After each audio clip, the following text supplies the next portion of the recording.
Hello বন্ধুরা, good morning সবাইকে। তো দেখতেই পেলে আমি এখন পুজো দিয়ে এলাম। আজকে গণেশ পুজো।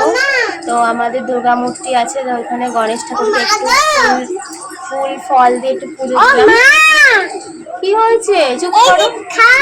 আচ্ছা ঠিক আছে। ওইদিকে আমার পুচকুটা বিরক্ত করছে, তো ওকে এখন খাওয়াবো। আমি খাবো এখন একটু চা, কারণ সকাল থেকে সমস্ত কাজ টাজ করে তারপরে পুজো দিয়ে এলাম, এসে আমার মাথাটা যন্ত্রণা করছে।